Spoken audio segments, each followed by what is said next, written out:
What's going on, everybody? Good evening. Good evening. It's your girl Tiffany coming here live in the Fed.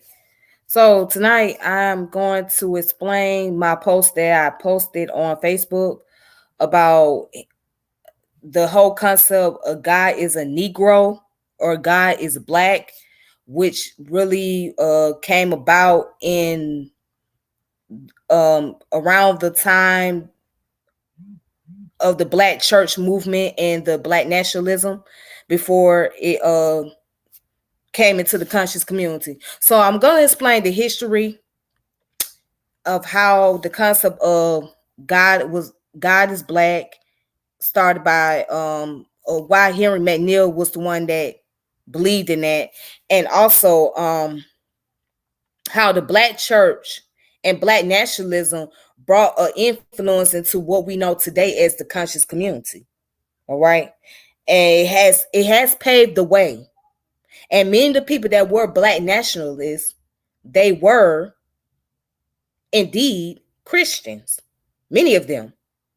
Then you had those who were practicing other religions, but predominantly speaking, it was the Christians. And why am I doing this video? Because so many people tend to look down and attack people who are in the Christianity religion or any Abrahamic religion without understanding the origin and history behind it. And then we under this false preconceived notion that many of them were just worshiping white Jesus, and that's what they believed in. They didn't believe in no other deity, or they believed that white Jesus was the only way. And without even looking at the historical information, there were those that did pray to an image of a white man. However, there were those who rebelled against that and did not pray the same way as their European counterparts, and that had their own way of seeing God. And one of those people that happened to see God differently was Henry McNeal and Father Divine, and it was many others. But I'm going to talk about Henry McNeal today. All right. So I'm going to show some information to you guys, and you all can share it. So, who was Henry McNeal? First of all, let's look at who he was. Okay. Now we're going to go into his biography.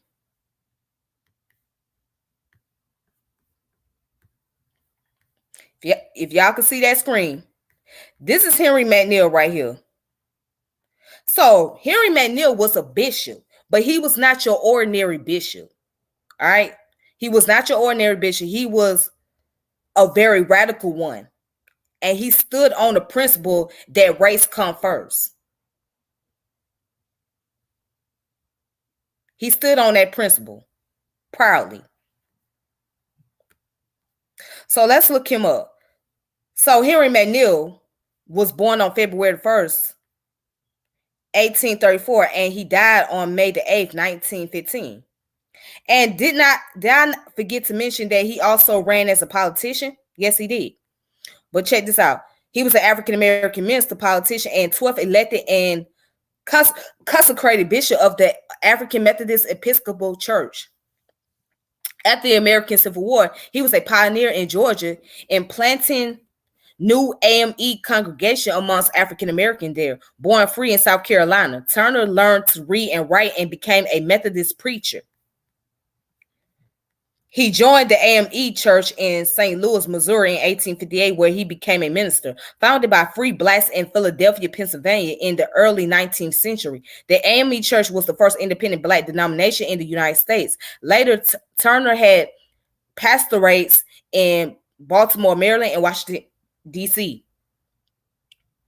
In the 1863, during the American Civil War, Turner was appointed as the first black chaplain in the United States colored troops. Afterward, he was appointed to the Freedmen's Bureau in Georgia. He settled in Macon and was elected to the state legislature in 1868 during the Reconstruction era. An AME missionary, he also planted many AME churches in Georgia after the war. In 1880, he was elected as the first Southern bishop of the AME Church after a fierce battle within the denomination because of its northern roots. Angered by the Democrats regaining power and instituting Jim Crow laws in the late 19th century South, Turner began to support black nationalism and immigration of blacks to Africa. You read that right. Immigration of blacks to Africa. This movement had started before the Civil War under the American Colonization Society.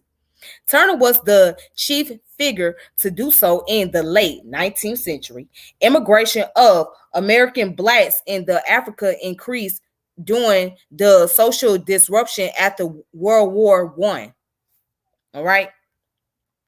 So his early life, he was born free in 1834 in Newberry, South Carolina, to Sarah Greer and Hardy Turner, who were both of mixed African and European ancestry. Some sources say he was born in Abbeville, South Carolina. His paternal grandparents were a white woman planter and a black man. According to slave law in the colony, the white woman's mixed race children were born free because she was white and free. That goes back to what partis sequenter ventrum. That goes back to that law. The partis sequenter ventrum law states that if your mother, the status of your mother, so if your mother was a slave, you was going to be born a slave. If your mother was free, you was going to be born free. Now let's continue. According to the family's oral tradition, his maternal grandfather had been enslaved in Africa and imported to South Carolina, where he was renamed as David Greer. Slave traders subsequently noticed that he had royal Mendico tribal marks and freed him from slavery. According to the same family lore, Greer began to work for a Quaker family in South Carolina. Greer married a free woman of color. Henry Turner grew up with his mother, Sarah Turner, and maternal grandmother. All right. At the time, South Carolina law prohibited teaching blacks to read and write. When Turner was apprenticed to work in cotton fields alongside slaves, he ran away to Abbeville. He found a job as a custodian for a law firm in Abbeville. All right, so that's his biography, okay? You know, so that's just giving a little outline of who he was and what he did. All right. As far as like his childhood and how it was like for him growing up. Now let's go to the next step.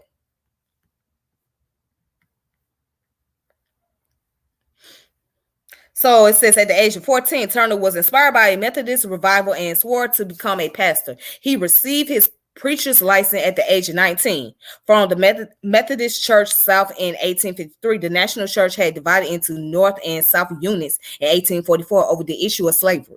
Turner traveled through the South for a few years as an evangelist and exhorter. All right. So in 1858, he moved with his young family. He had married 2 years earlier to St. Louis, Missouri. The demand for slaves in the South had made him fear that families of members of his family might be kidnapped and sold into slavery, as has been documented for hundreds of free blacks. The fugitive slave law of 1850 had increased incentives for the capture of refugee slaves and offered few protection for free blacks against illegal capture. It required little documentation by slave traders or people they hired as slave catchers to prove a person's slave status. All right, so now I'm going to skip further down. Of course, it said that he was married to Elizabeth Peacher, daughter of a wealthy free black contractor in Columbia, South Carolina. They had a total of 14 children together, 4 of whom lived to adulthood. Elisa died in 1889. The Whittler Turner married Martha Elizabeth DeWitt in 1893. After she died, he married Harriet A. Wayman in 1900. She also died. He married Laura Pearl Lemon in 1904. He outlived 3 of his 4 wives. All right.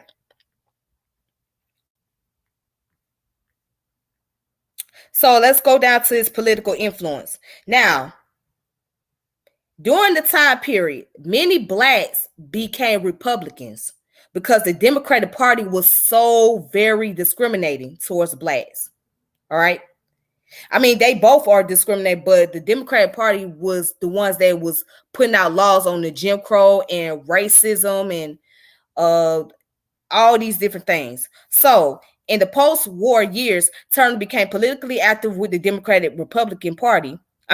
With the Republican Party, whose officials had led the war effort and under Abraham Lincoln emancipated the slaves throughout the Confederacy.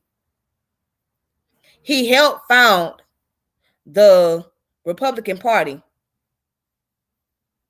Turner ran for political office from Macon and was elected to the Georgia legislature in 1868. At the time, the Democratic Party still controlled the legislature and refused to seat Turner and 26 newly elected black legislators, all Republican. After the federal government protested, the Democrats allowed Turner and his fellow legislators to take their seats during the second sessions.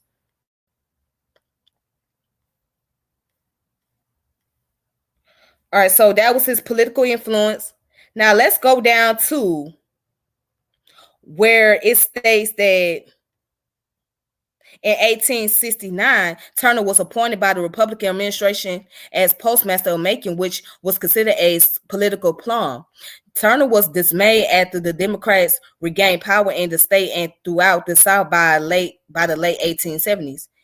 He had seen the rise in violence at the polls, which repressed black voting. In 1883, the United States Supreme Court ruled that the Civil Rights Act of 1875 forbidding racial discrimination in hotels, trains, and other public places was unconstitutional. All right, this is the first Civil Rights Act. Turner was incensed. The world has never witnessed such barbarous laws entailed upon a free people as have grown out of the decision of the United States Supreme Court, issued October 15, 1883. For that decision alone, authorized and now sustain all the unjust discrimination, proscription, and robberies perpetuated by public carriers upon millions of the nation's most loyal defenders. It fathers all the Jim Crow cars into which colored people are hurdled and compelled to pay as much as the white, who are given the finest accommodation. It has been the ballot of the black man a prodigy, his citizenship a nullity, and his freedom a burlesque. It has engendered the bitterest feeling between the whites and blacks and resulted in the deaths of thousands who would have been living and enjoying life today. Now, also it goes down here say that Turner founded the International Migration Society, supported by his own newspaper, The Voice of Missions. He served as editor from 1893 to 1900 and later The Voice of the People, editor 1901 to 1904. He organized two ships with a total of 500 or more immigrants who traveled to Liberia in 1895 and 1896. This was established as an American colony by the American Colonization Society before the Civil War and settled by free American blacks. They tended to assume their superiority to indigenous Africans in the area and establish their own society. Disliking the lack of economic opportunity, cultural shock, and widespread tropical disease, some of the migrants returned to the United States. After that, Turner did not organize another expedition.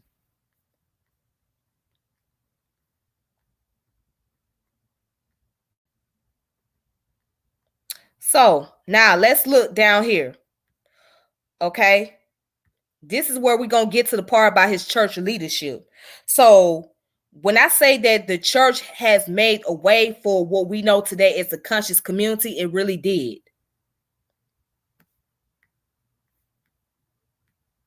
And I know it's a lot of information I'm reading, but you got to get to the main point.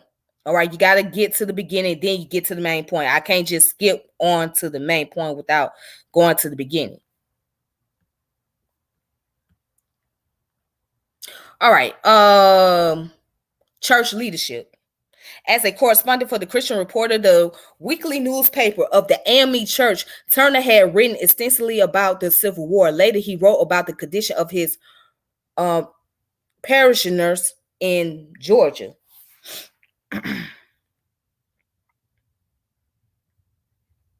Now let's look down where it says during and after the 1800s or 1880s, Turner supported prohibition, women's suffrage movements. He served for 12 years as a chancellor of Morris Brown College, now Morris Brown University, a historically black college affiliated with the AME Church in Atlanta, Georgia. So during the 1890s, Turner sailed 4 times to Liberia and Sierra Leone, United States British colonies, respectively. As bishop, he organized 4 annual AME conferences in Africa to introduce more American blacks to the continent and organize missions in the colonies. He also worked to establish the AME Church in South Africa, where he negotiated a merger with the Ethiopian Church. Due to his efforts, African students from South Africa began coming to the United States to attend Wilberforce University in Ohio, which the AME Church had operated since 1863. His efforts to combine missionary work with encouraging immigration to Africa were divisive in the AME Church. All right, so also it says turn across denominational lines in the United States, building connection with Black Baptists. For instance, he was known as a fiery orator. He notably preached that God was black, scandalizing some, but appealing to his colleagues at the first Black Baptist convention when he said, now it says here, and I'm going to read the actual article, but it also states that he died in 1915 while visiting Wisner, Ontario. Turner was buried at Southview Cemetery in Atlanta. Other civil rights leaders have also been buried here. After his death, W.E.B. Du Bois wrote in the Crisis magazine about him. Turner was the last of his clan, mighty men, mentally and physically, men who started at the bottom and hammered their way to the top by sheer brute strength. They were the spiritual progeny of African chieftains, and they built the African church in America. Now you guys can look up more information right here. So here's the articles. Here's the further reading, external link. So you can find all the information online. It's documented if you want to find out more information about Henry McNeal Turner and his biography. So let's go ahead and let's get started.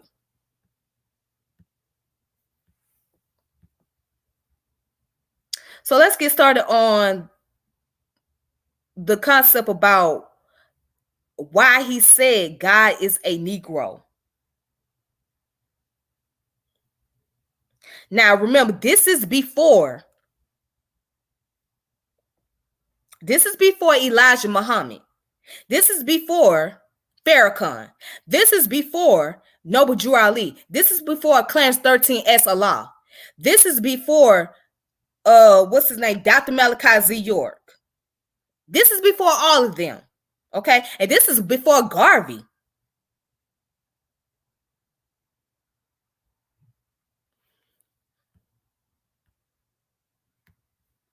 So here, check it out right here. And I posted this earlier on Facebook. So right here, it says, it's under myafricanastudies.file.wordpress.com. Okay? And it's called Henry McNeal Turner, God is a Negro, 1898. So this is what he wrote in The Voice of Mission. This was a response that Henry McNeal gave, in which a newspaper editorial called him demented for saying that God is a Negro. So he was criticized. He was bashed for saying such thing because they thought it was blasphemy. But he explains why he said it. He said, we have as much right biblically and otherwise to believe that God is a Negro as you, Bakra, or white. So Bakra is a Gullah Geechee term, because you got to remember he's from South Carolina. And so there's a lot of Geechee people in South Carolina. People have to believe that God that God is a fine-looking, symmetrical, and ornament white man for the bulk of you. And all the full Negroes of the country believe that God is white skin, blue eyes, straight hair, projecting nose, compressed lipped, and finely robed white gentleman sitting upon a throne somewhere in the heavens. This is coming from a Christian now. Remember, he's a bishop. Check this out.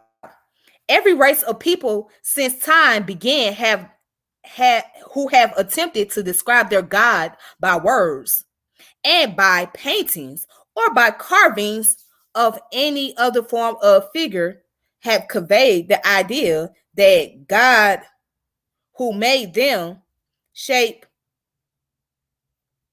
their destinies was symbolized in themselves. And why should not the Negro believe that he resembled God as much as other people? We do not believe that there is any hope for a race of people who do not believe that they look like God. Let me read that again.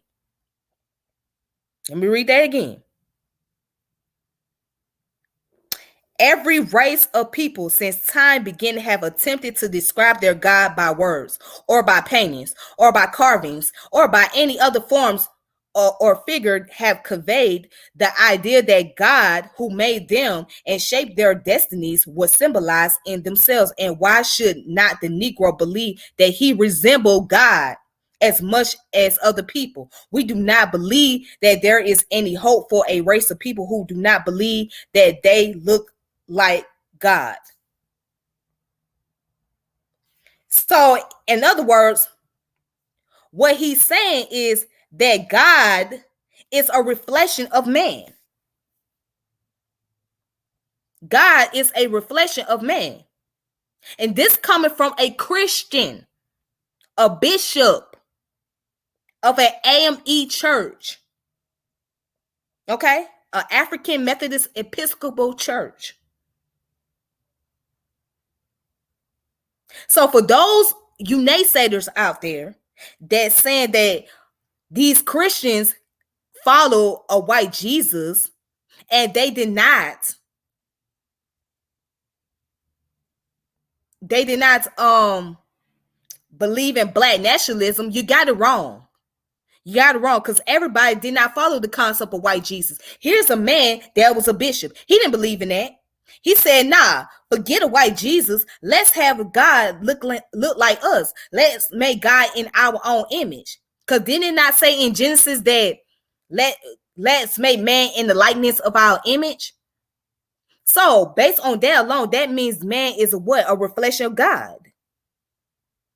So this was said a long time. Now, there are people that come to me and say, well, that was taught in the ancient time period too. That was taught in ancient Africa.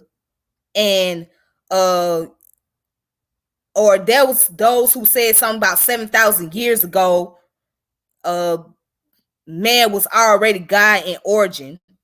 And nobody is saying that. Nobody's arguing against that. Nobody's arguing that the Africans did not have their own way of seeing God. I understand. I get that there was African system.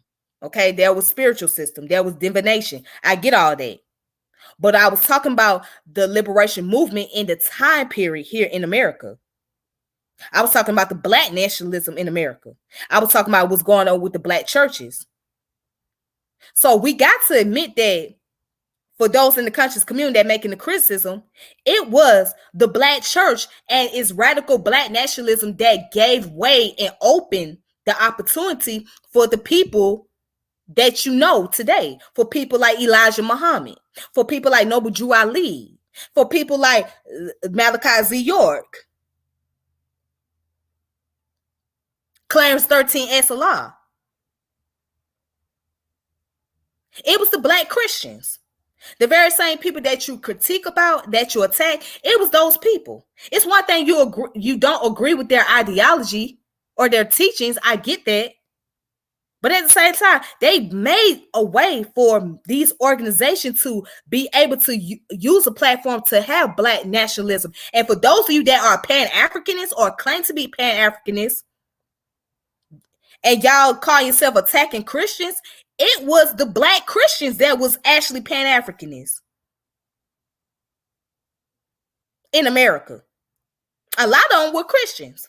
W.E.B. Du Bois was Christian. Marcus Garvey was a Christian.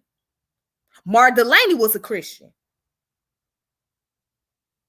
It's so many of them.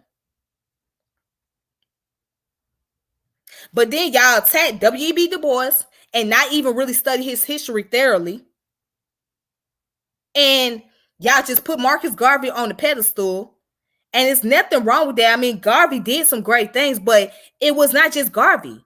Y'all have not studied by Alexander Crummell, Mar Delaney, Henry Sylvester Williams. It's a lot of people that contribute to the Pan-African movement, and a lot of them were Christians. And y'all talk about Haile Selassie, who was an Ethiopian, but he was a Christian.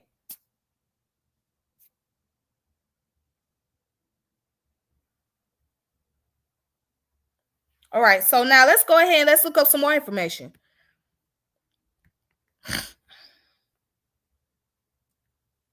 Now it says, the minute though we be, hold on. Yeah, the minute though we be, whenever we reach the conclusion that God or even that Jesus Christ, while in the flesh, was a white man, we shall hang our gospel trumpet upon the willow and cease to preach. Let me read that one more time.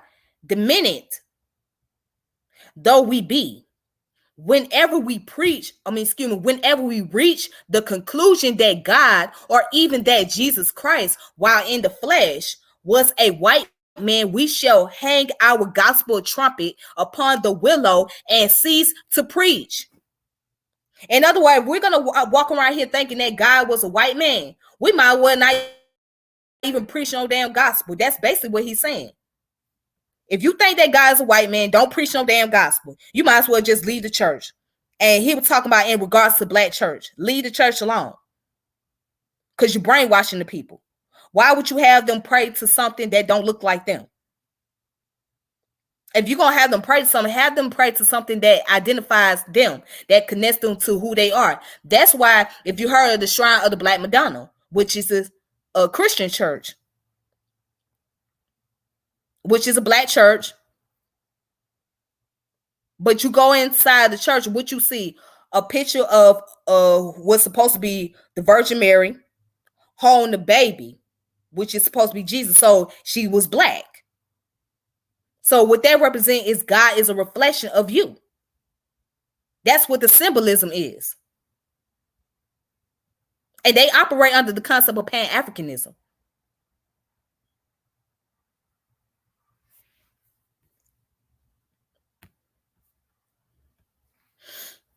All right. Now,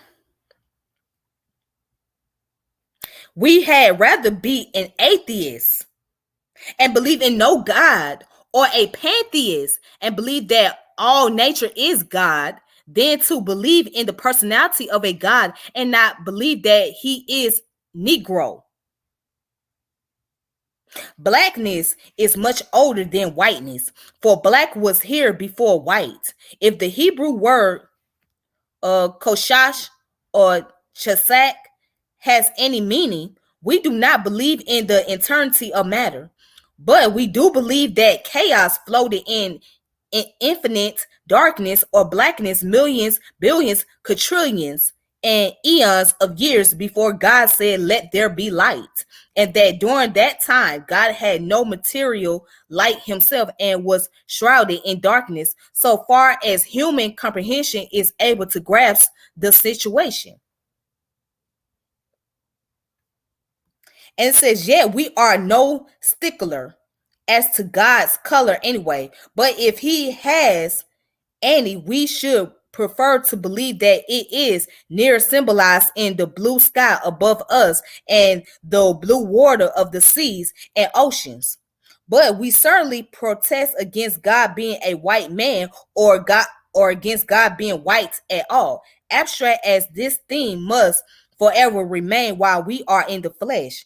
This is one of the reasons we favor African immigration or Negro nationalization wherever we can find a domain. For as long as we remain among whites, the Negro will believe that the devil is black and that he, the Negro, favors the devil, and that God is white and the Negro bears no resemblance to him. And the effect of such a sentiment is contemptuous, contemptuous and degrading. And one half of the Negro race will be trying to get white, and the other half will spend their days trying to be white men's schoolings or scullins in order to be pleased in order to please the whites. And the time they should be given to the study of such things will dignify and make our race great will be devoted to studying about how unfortunate they are in not being white. We conclude these remarks by repeating for the information of the observer what is adjudged us demanded for. God is a Negro.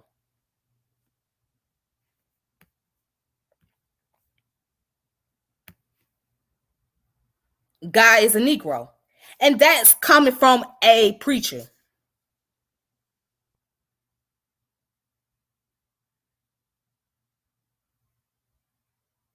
And what he was, and also if you notice what he said here,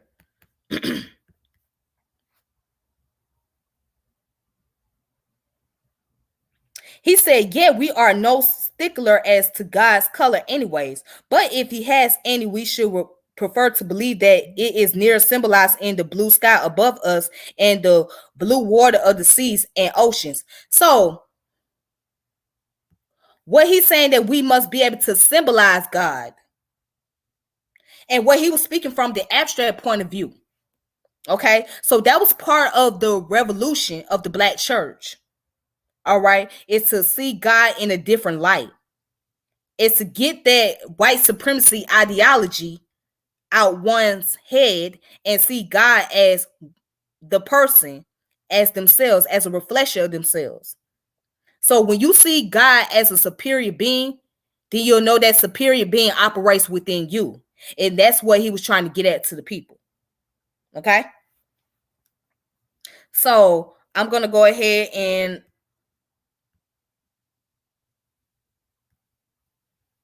I'm going to show you a source and you guys can look it up for yourself.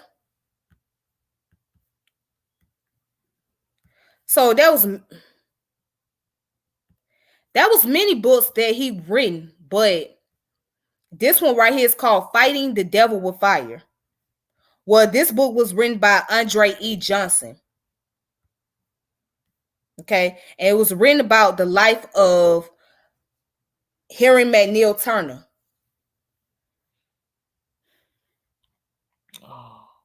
Okay. Let's see. So it comes from Michigan State University Press.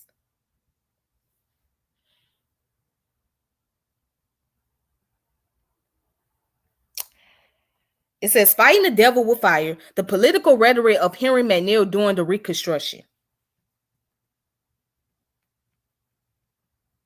So now I'm going to read the first three paragraphs.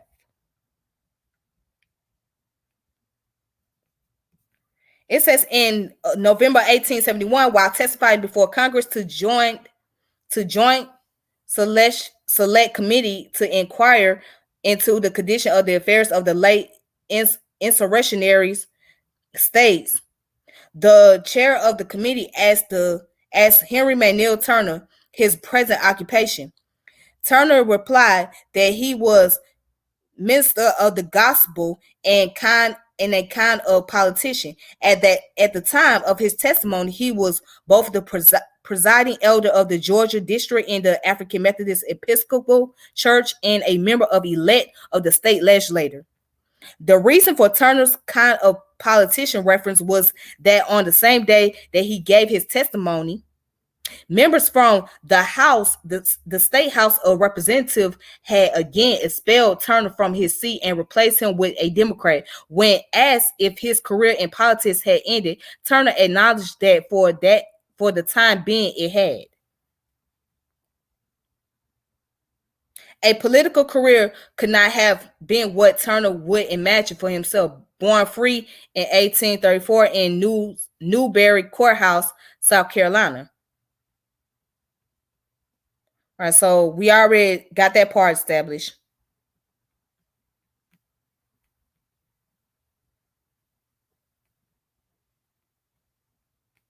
So let's go further down. So let's go down to where it says Emancipation Day speech. So Turner started his speech by directly considering the occasion. Ladies and gentlemen and fellow citizens, I should have said we have assembled today under circumstances unlike those of any other day in the history of our lives. We have met for the purpose of celebrating this, the first day of the new year, not because it is the first day is not because it is the first New Year's Day we ever saw, but because it is the first one we ever enjoyed. And it says, oh, how different this day from similar days of the past. The first day of January, hitherto was one of gloom and fearful suspense. The foundation of our social comforts hung upon the scales of apprehension, and fate, with its decision of will and woe, looked every one of us in the face. And dread forebodings kept in dubious agitation every fleeting moment that passed. But today we stand upon no such a sandy foundation. Uncertainty is no more the basis of our existence. We have for our fulcrum the internal principles of right and equity. All right, so according to Turner, the reason for the celebration this year was that blacks finally were citizens. By correcting his salutation and adding fellow citizens, Turner announced to his audience, both black and white, that he considered himself and his fellow blacks to be citizens next. Turner appropriated the doctrine of the sacred mission of America as he continued to celebrate this day by comparing it with other celebrations. Turner shifted his attention to 4th of July. Independence was important in Turner's narrative because not only did America declare independence from English colonialism, but also 4th of July was when America discovered its true mission in the world. Speaking about July the 4th, the Declaration of Independence, Turner declared, so the white people have made it a day of gratitude and general rejoicing ever since 1776, because on that day they threw off the British yoke and trampled underfoot the scepter of despotic tyranny. They raised the standards of independence on that ever memorable day, and every man rallied to its supports by the Declaration of Independence. All right. And so then go further down. It says, however, by defining America through its association with biblical prophecies and assigning the nation divine mission to promote equality throughout the world, Turner constructed a rhetorical problem for himself, the same problem that confronted many 19th century African American orators and social thinkers. The problem of slavery. How can Turner explain slavery if America was divinely inspired by the prayers of the Puritans and founded upon free principle and recognizing equality in all men? Turner found his answer through a prophetic reinterpretation of the institution. He began by adopting what many considered a pro-slavery argument. So the African was, I have no doubt, committed to the care of the white man as a trust from God, that he should clear up the land and pioneer the march of civilization by agricultural labor and domestic pursuits is a fact about which I have no hesitancy in admitting. That the white man should have made him work and exacted so much daily toil as was commensurate with the necessity of life and the developments of the nation's resources, with all in keeping with order and sense, for he was by virtue of his superior advantages thereby his superior in intellect and the guardian of the Negro.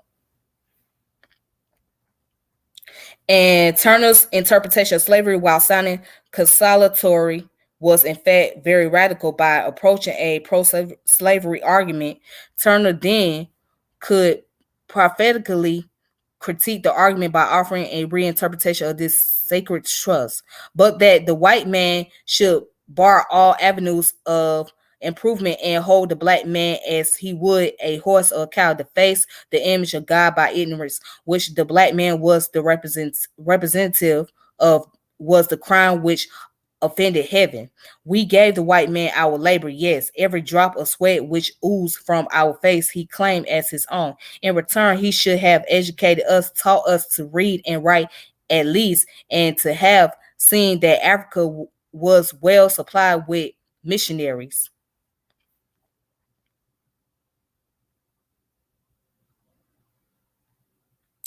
All right, so it goes on. So it's a lot to read into this article, which I don't really have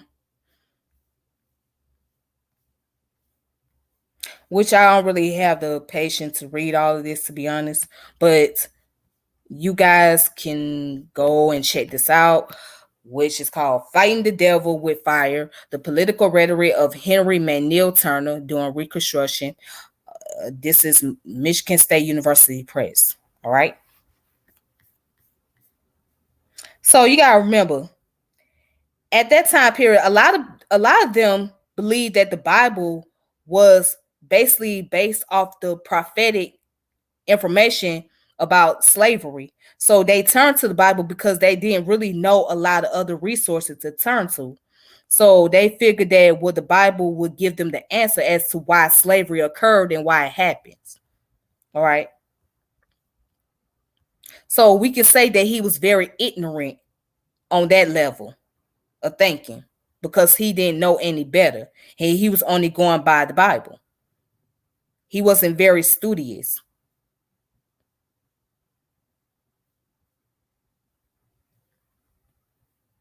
He wasn't very studious when it came down to the concept of slavery. He didn't really understand why slavery took place. He thought it was just a biblical prophecy. That's what he thought it was.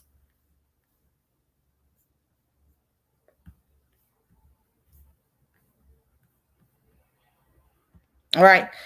So, anyways, somebody put, that's what MLK's parents taught them.